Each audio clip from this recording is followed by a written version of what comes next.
Électrique et qui est surendetté, carrément, on va se le dire. Ils sont surendettés. Et ça encore, là, je trouve ça drôle parce que ça, les médias traditionnels n'en parlent pas, que Lion Électrique va vraiment très très mal.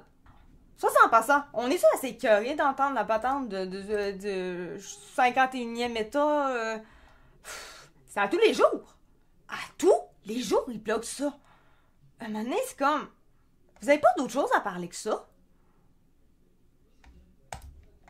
Une chance qu'on est là sur Internet parce que si bon qu'on manquerait du stock sinon vierge. Il y a des choses importantes qui sont pas parlées parce que ça a l'air que le 51e État est beaucoup plus important. Il me semble qu'il y a des choses vraiment plus importantes que ça à l'heure actuelle. Donc, Lion Électrique doit 11 millions de dollars à un mystérieux investisseur saoudien.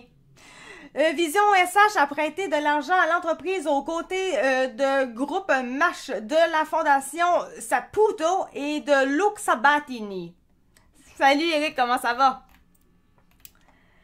Donc, on parle, là c'est mise à jour le 8 janvier 2025. Fait que c'est vraiment très nouveau. Donc, il y a pas de raison. J'aime mieux le souligner parce que j'avoue que moi, personnellement, quand j'ai regardé cette affaire-là, j'étais là, si les médias n'en parlent pas, c'est-tu parce que c'est quelque chose de vieux ou quoi? Ben non. En fait, les médias qui n'en parlent pas ont aucune raison valable de pas en parler. Insolvable depuis le 8 mois. Okay. Insolvable depuis le mois dernier, Lion Électrique doit 11 millions de dollars à Mysterio. Ok, ben là, je viens juste de le lire, c'est beau, c'est correct, on l'a compris. Là. Vision SH Investissement fait partie des 10 créanciers garantis à qui Lion doit près de 215 millions de dollars au total, apprend-on dans un document déposé en cours supérieure. C'est pas rien, là. La firme d'investissement établie à Riyadh est contrôlée par je sais pas comment dire ça, moi. Zaki Al-Showaya. Un homme d'affaires saoudien. Mais c'est ça, c'est une affaire de saoudien. Je peux pas savoir comment dire ça, moi. Donc, c'est un monsieur-là qui siège au conseil d'administration de plusieurs entreprises du royaume. Monsieur Zaki est un partenaire de longue date de l'investisseur montréalais Vincent Chiara, avec lequel il a acheté plusieurs propriétés immobilières au Québec et en Ontario. Près de 90 millions de dollars. L'an dernier, un groupe d'investisseurs mené par le groupe Match de M. Chiara et la fondation Mirella et Lino Saputo ont prêté 90 millions de dollars à Lyon à un taux d'intérêt de 11%. On ne connaissait pas l'identité des autres investisseurs jusqu'à tout récemment. Il s'agit de Vision SH et de Luc Sabatini, ancien président de la société mère de Bixi. Donc, je vous présente Luc Sabatini, photo tirée de LinkedIn. C'est LinkedIn, c'est ça. Voilà. Donc, Vision SH, eux autres, ils ont une équipe locale qui a évalué le dossier de Lyon, évidemment, comme on l'a fait, et ils ont, la pub m'a gossé, excusez-moi, et ils ont décidé de participer à l'investissement, a indiqué Vincent Chiara au journal. Le mois dernier, Lyon a remboursé 50 millions de dollars de l'emprunt de 90 millions de dollars en vendant son centre d'innovation de Mirabel à Aéroport de Montréal. L'entreprise doit encore 26,4 millions de dollars à la Fondation Saputo, 11 millions de dollars à Vision SH, 7,9 millions de dollars à Match et 2,6 millions de dollars à M. Sabatini, en incluant les intérêts. Les autres créanciers importants de Lyon sont la Banque nationale, on parle d'un simple 46,8 millions de dollars, le Mouvement Desjardins, 38,1 millions de dollars, la Banque de Montréal, 32,2 millions de dollars, Investissement Québec, 27,3 millions de dollars.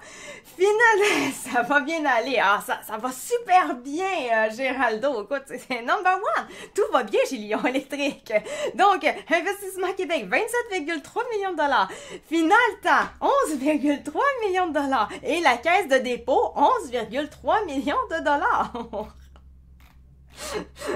Tout va bien. Écoute, C'est des petits chiffres, voyons donc.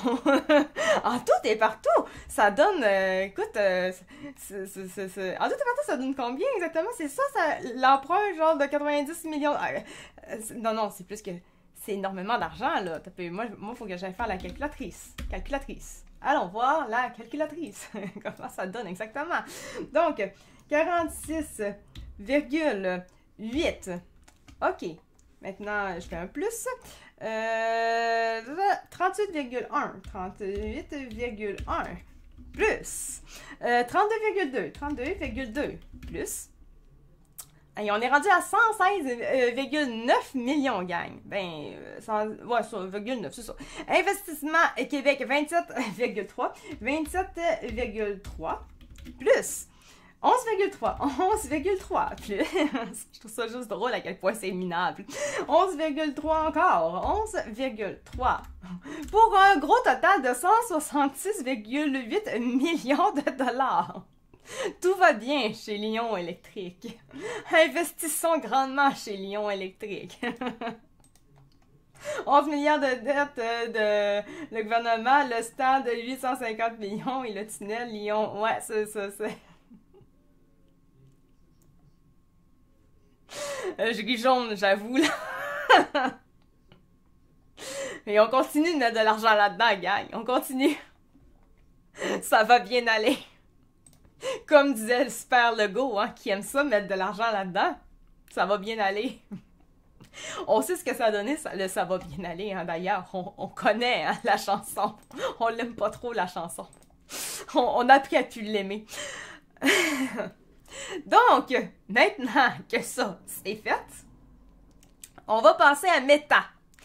Comme je le disais tantôt, on a deux sites différents. C'est ça que hier, ça parlait. Hier, ça parlait seulement que, on sait, Meta met fin à son programme de vérification des faits. Il parlait seulement de vérification des faits aux États-Unis.